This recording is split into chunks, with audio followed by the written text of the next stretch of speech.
and away. Did the most damage on his team in the last game. He was instrumental in sitting in the bot lane and being there for the turret kills. And that single ban denies you that strategy, because if you don't have Ziggs to destroy those towers, you can't afford to run that 4-person melee-heavy composition. No other champion can actually replace that power from Ziggs, so I think it's a very good single ban to deny that one-off strategy that Team Liquid uses their opener from Cloud9. So good adaptation there, and they kind of continue on in a very similar manner here. You know, you get strong bottom lane for Zven in the Varus. You get the Viego, very aggressive jungle once again here for Blaber, and Team Liquid could very well flex this Lee Sin. I was super impressed with Jensen's Lee Sin mainly because I had not been impressed with the Lee Sin from him previously, but that was a very big game. So cool to see. Obviously a shift for Cloud9 off of the Aphelios and on to Varus for even more early and mid-game pressure. I've really been wondering when we're going to start to see more priority on the Syndra. With the recent buffs on 11-15, it rose in priority across the world, across leagues, quite significantly. And it really does help out, especially the early laning phase. So we're going to add that extra burst damage. This is much more of a Jensen champion. I don't expect Tactical to be taking Syndra into the bottom lane. Yes, technically you can do it, but this is like the classic for Jensen here. Yes. Feels like a really, straightforward setup from Team Liquid. Now, of note, the Varus is a big takeaway from Tactical, who's most played this year as a champion, and it's basically his best winner champion as well.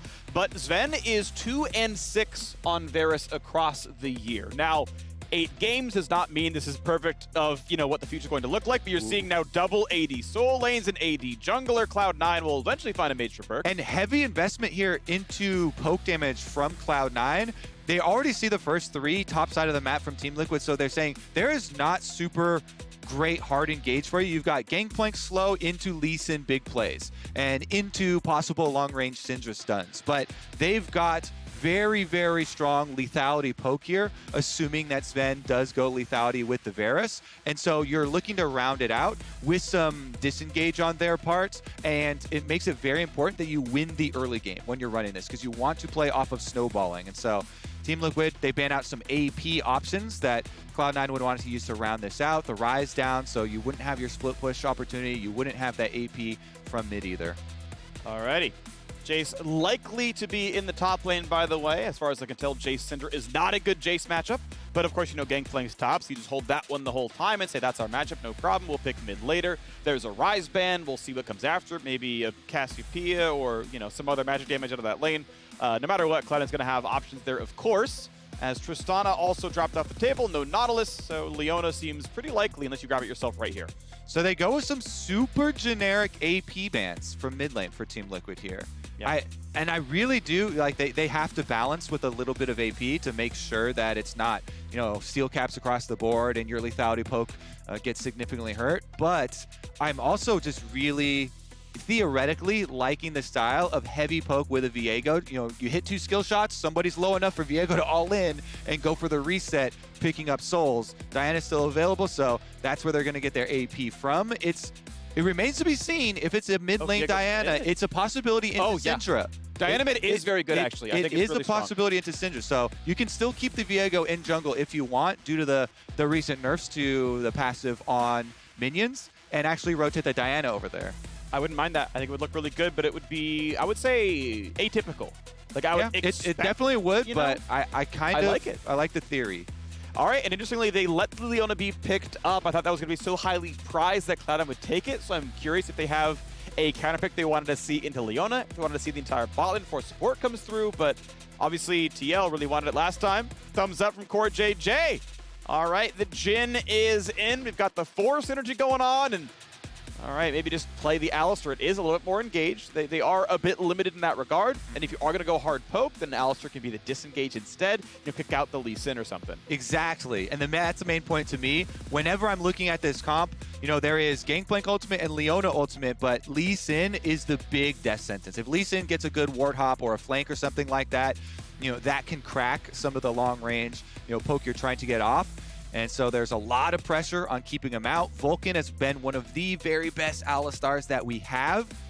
See if he can be the linchpin here for Cloud9. Currently, they've got Perkz on the Viego.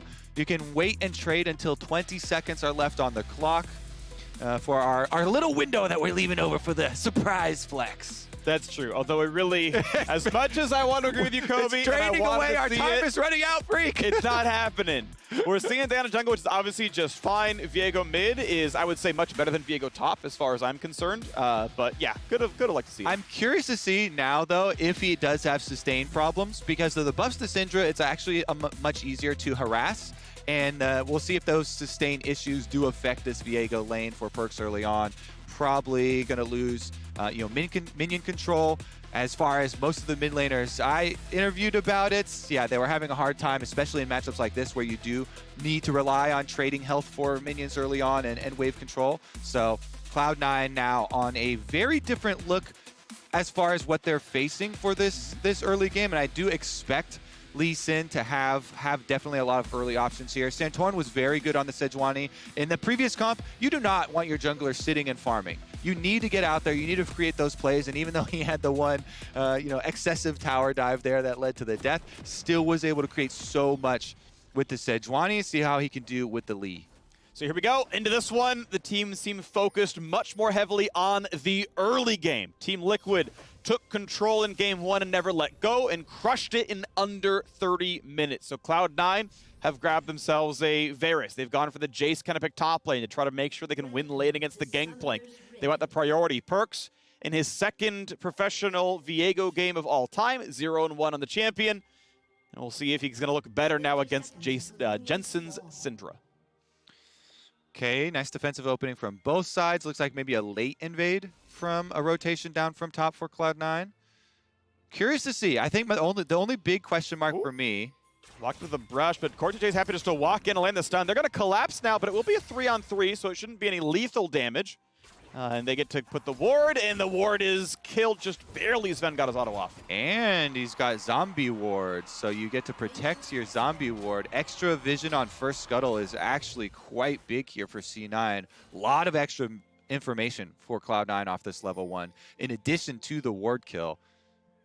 Definitely beneficial here. The biggest question mark to me is going to be how this Viego sustains versus the Syndra in mid lane with the 2 changes to these champions on 11.5.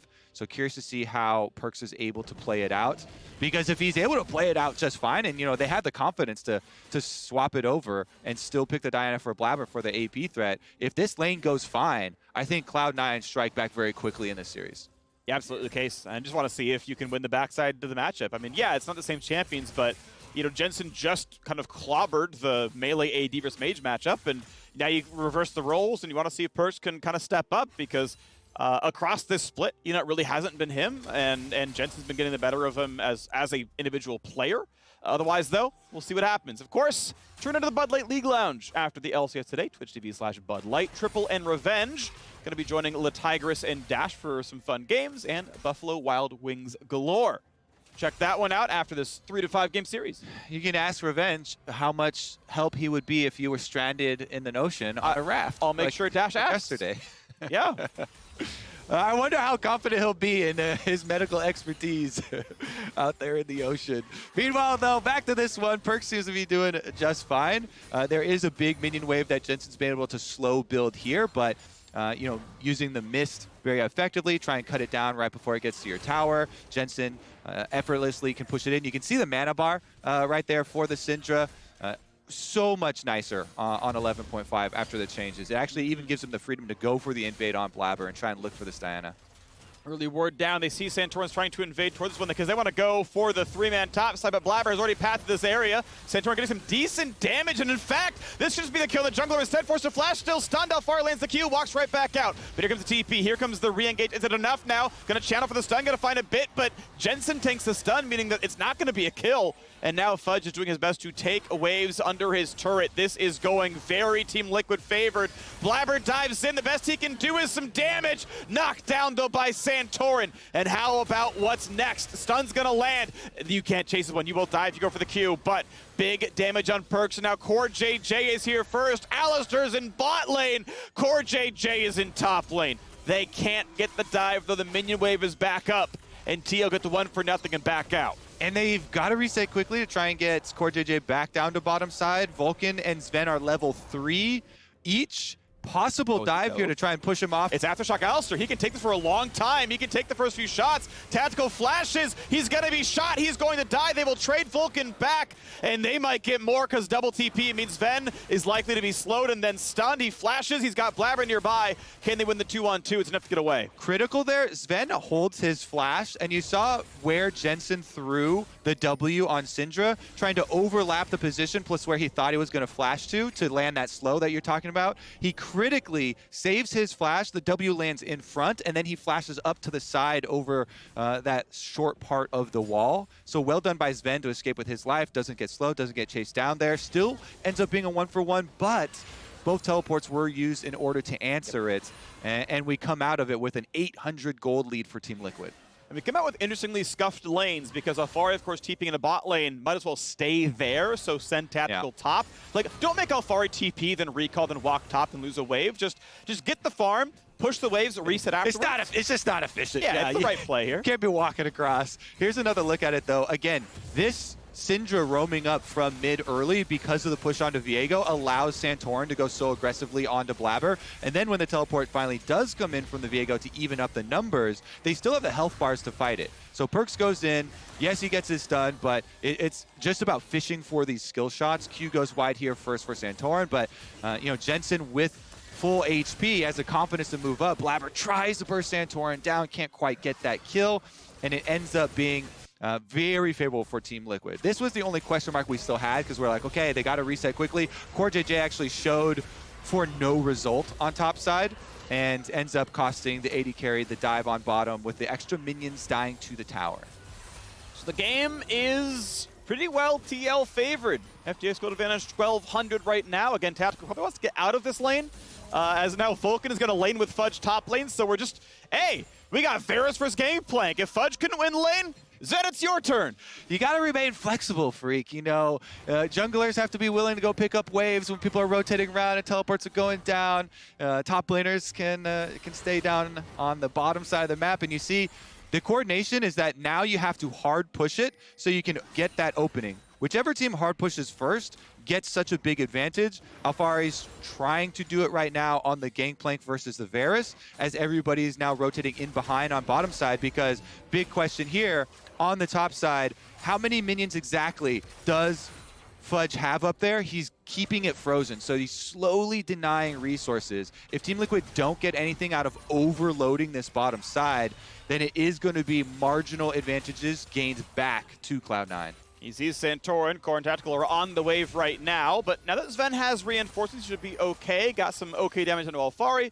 The recalls come through, and they don't go for a dive. No GP on tower dive as reinforcements have arrived, and we still have a fairly flat game right now, as everyone has finally come across the map. Just waiting for Fudge. Fudge is in top lane, waiting for Alphari to join him. He had recalled recently, has the Sheen. That's why he's going to look good. Yeah, the timing here and the communication you can see from Cloud9 was on point. As soon as they have Alphari out of vision, he switches from holding the wave there, slowly denying minions, to pushing as quickly as he can. Now, it works out well for Alphari because he arrives, it's a cannon minion, so the cannon minion survives. He actually doesn't lose out any minions to the tower. It's just the ones he lost in lane while Fudge was keeping it there in the middle. I left things with the minions, and gonna be all right. 55 to 49 in CS. Tier on us rated Dirk. Decent damage there, but fighting Sheen, of course, can be pretty tough as we look back into the bottom lane. Level 6 for Zven. No cleanse on the TL side. No flash for Tactical either right now. So if you land the ulti, that is a full combo that probably results in a death. But you can see Vulcan is headed top side instead. Yeah, meanwhile, Santorin over some vision here means that he's walking into dangerous territory. When you have support roam timers and you don't have your support, look at how far away CoreJJ is. Yep. You have to be very cautious about moving in there. Alistar, Vulcan does not hesitate on those plays, so would snap, go for the initiation. This one is going to be both AD carries staying bottom side, so Scuttlecrab for sure picked up. Looks like Rift Herald is going to be taken down as well. Blaber has hit to level 6, but the focus and the early move from Team Liquid is going to gain them the extra objective. And this is just going to balloon that gold lead for them. Another early game success story for Team Liquid. Looking really good. Blaber spotted in the brush that's already warded, so they're not going to get anything out of top lane here either. Perkz wants to be in battle with Jensen, but I mean, gets this wave pushed in, but you can see Jensen's got more farm. He obviously had that top lane roam that worked better, the bot lane TP that worked better. Like, it's 2 games in a row. The Team Liquid mid laner has just done more, and it's well done TL.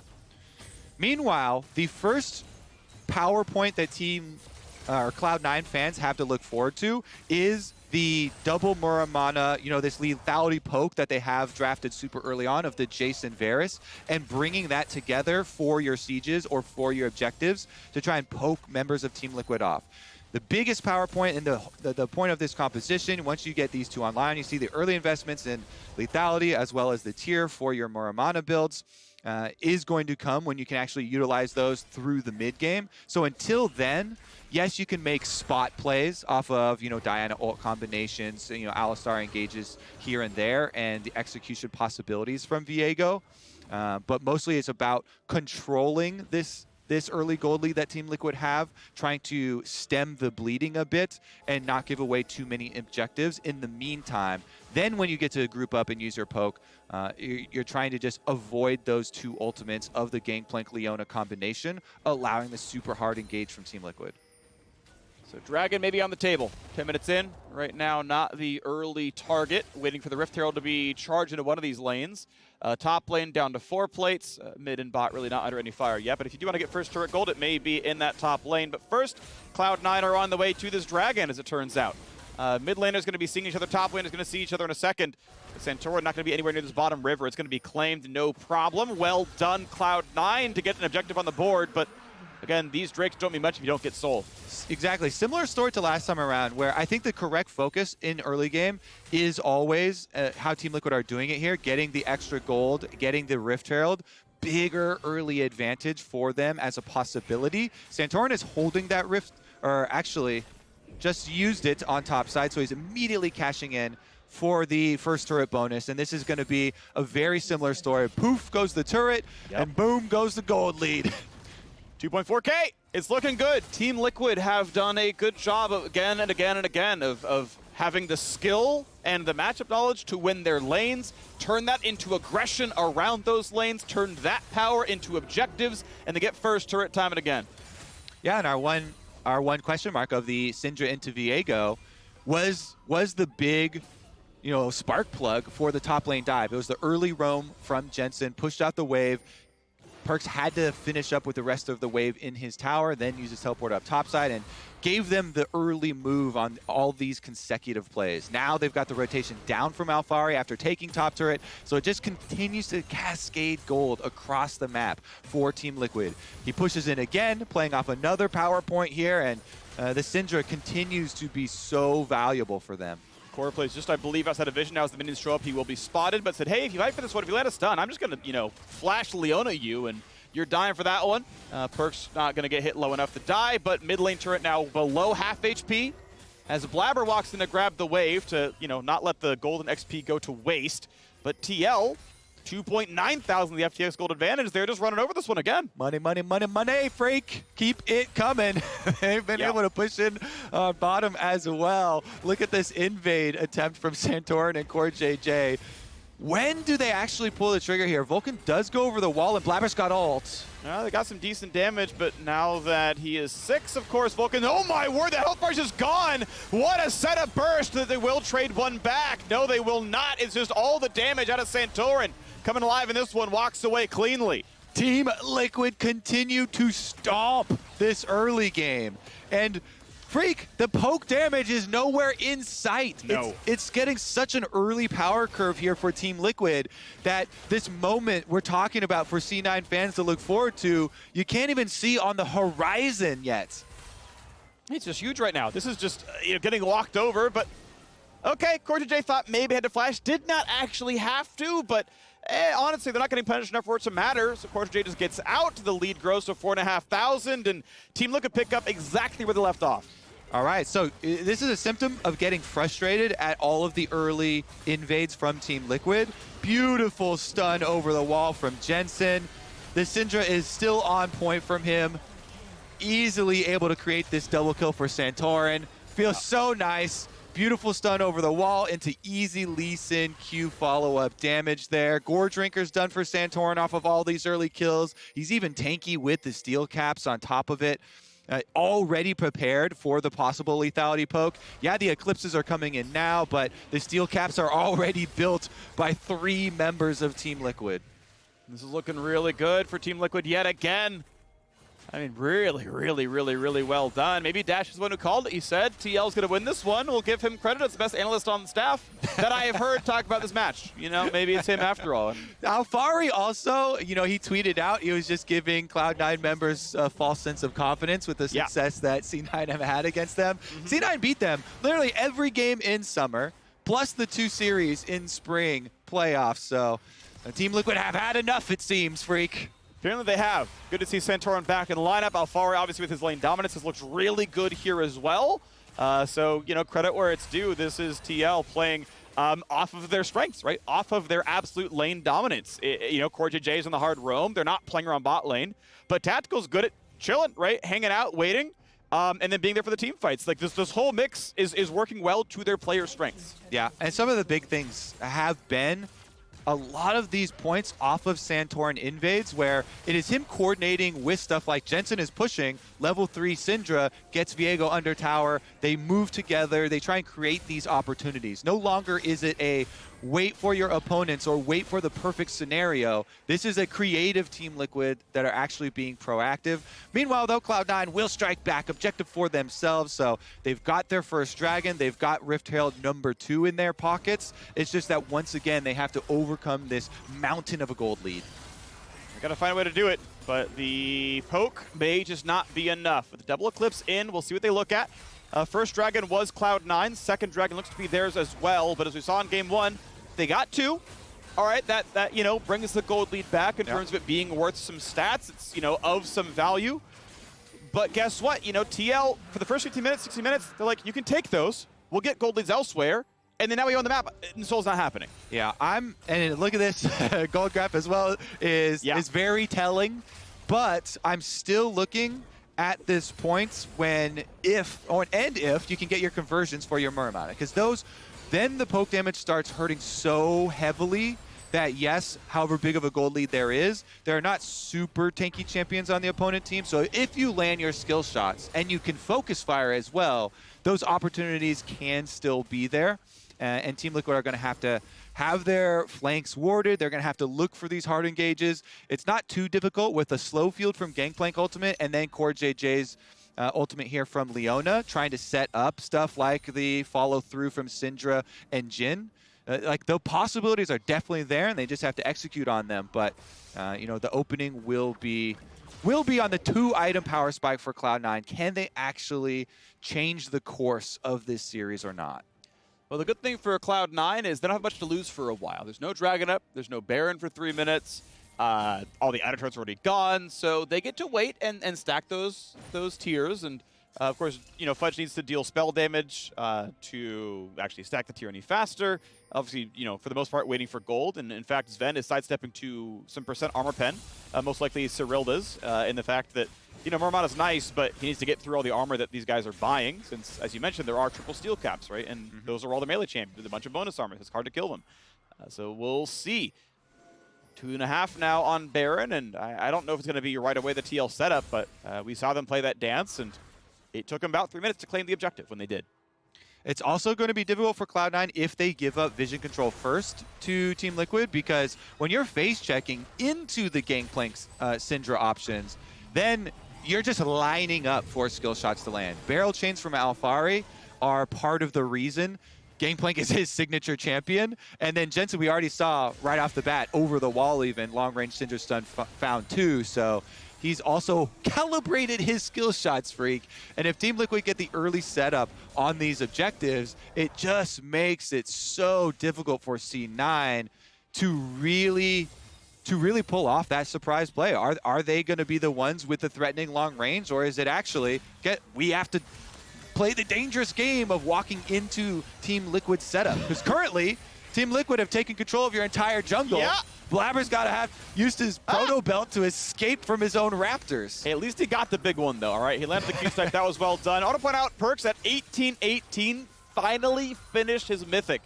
Woo! That is incredibly slow. The man has the least farm of anyone. He's barely got more than his jungler. It has been a rough road for Perkz in mid. I'm telling you, that's why we are questioning in Champ Select, you know, with the 11-15 Syndra boost, Viego nerf. Definitely seems the mana costs of the sustain wars have a cascading effect, and it's props to Team Liquid for using them. Yeah.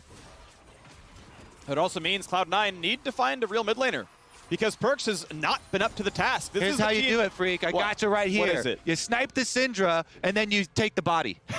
Okay. Then Perkz can be on a good champion again. Maybe get him on Jhin. He used to be a bot laner. His most played this year has been Lucian. You can still play Marksman in that one. You know, no Uxin for the rest of the year. Too bad, but... Where's she going? She was slowly walking towards top lane, and it just did not matter. So good job. You got a Herald.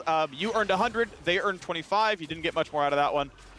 Whatever. But yeah, I mean, realistically, this is the defending champions against the 5th seed, and Cloud9 have so far looked Yeah, hopeless. I mean, it's also both teams from that finals.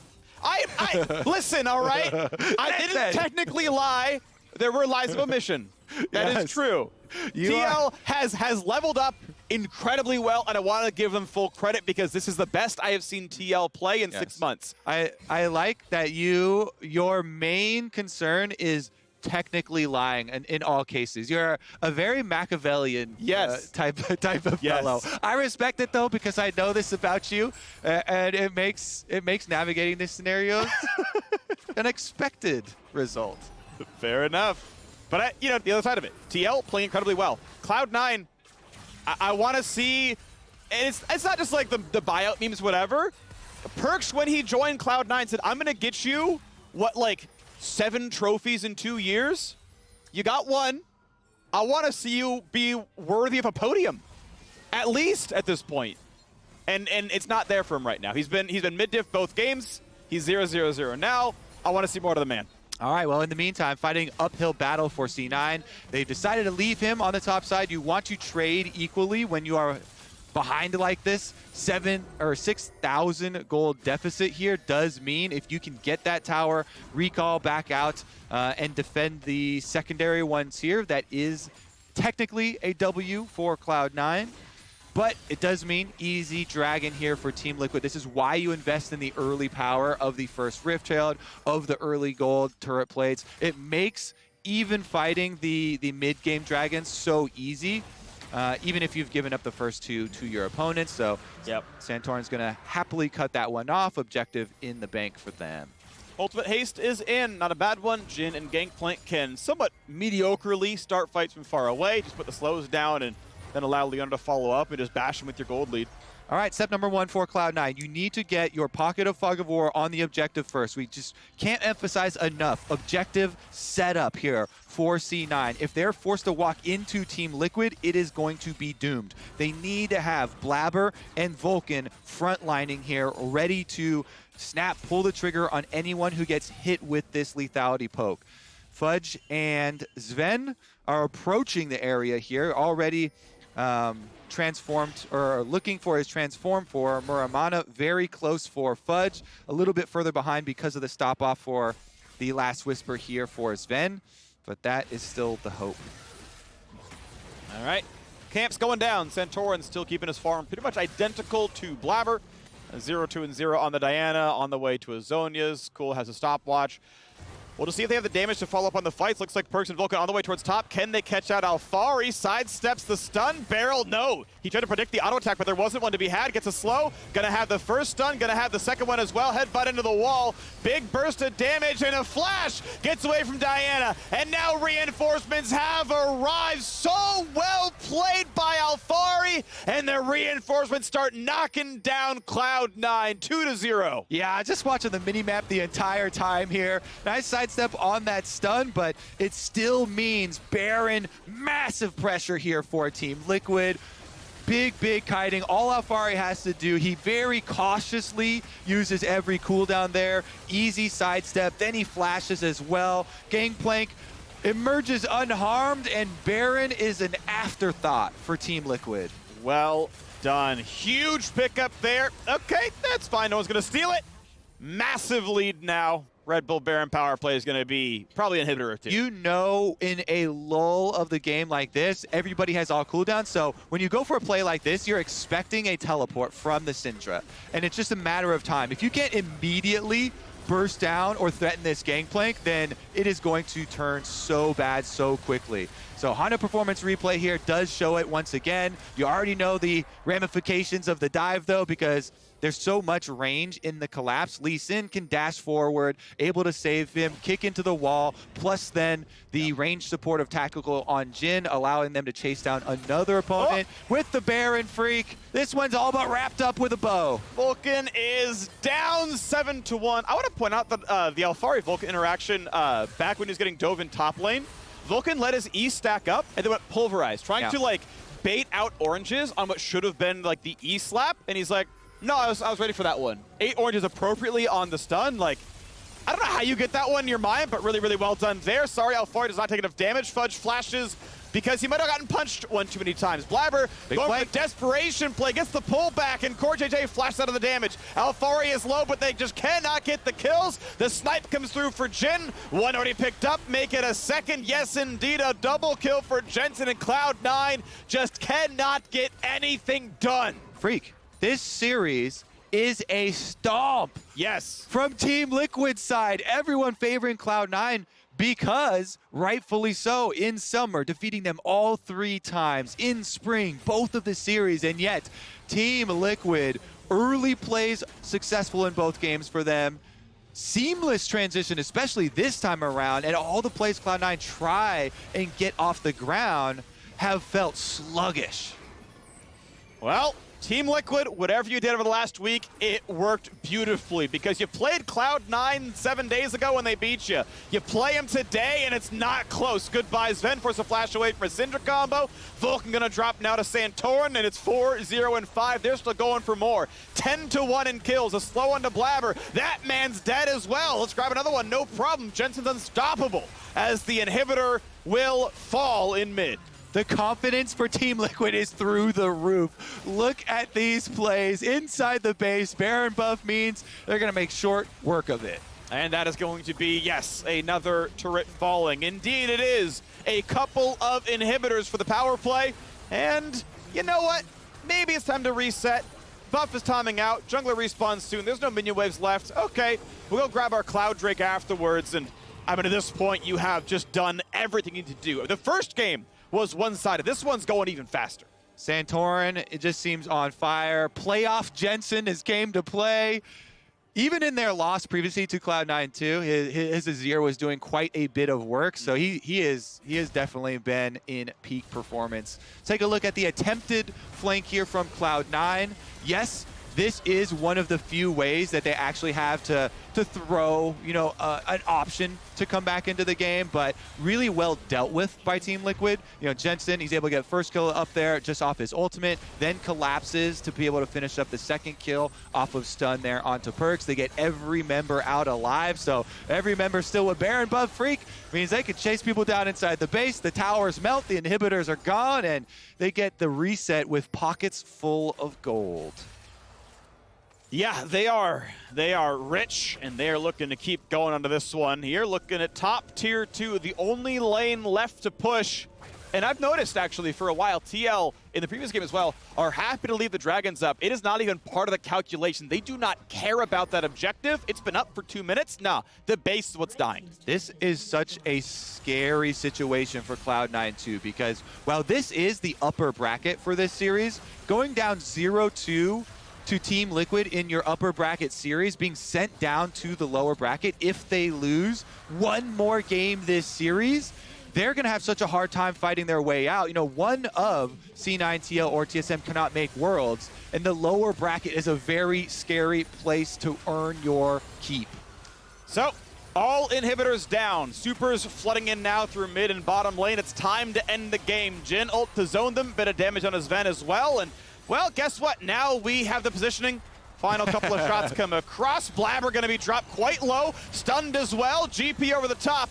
doing their best to wave, but one Nexus turret is down. Blaber sent back to the fountain. Here comes the combo in for Alistar, but there's just not going to be enough damage. Dies through his ultimate. Vulcan can't get anything. That man does not live long. That man does not prosper, and neither will their base. 3 for nothing. Stopwatch stops all the Diana damage, and the next Nexus falls 1 minute faster than the last one. Team Liquid getting better and better in this series, putting Cloud9 into the dirt. You know what they say, Phreak? When you can't play poke from ahead, you can't play poke.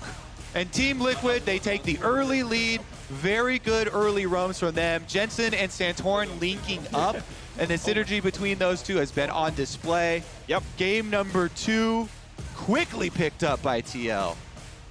In game 1, they had Jensen just ahead in the 1v1. He showed up around level 4. They got the kill there. They showed up afterwards. It kept going. In game 2, it was the Gangplank blinded. Fudge comes in with the Jayce. Nah, don't care. We've got you in our turret at level 3. Oh, we dove you again, and it worked time and again. So really well done to Team Liquid. The early games have been on point. Big ups to the solos in the jungle especially, but the whole team's playing well. Now it is time for us to step away. But when we return this day from Analyst Desk, we'll break down that second TL win.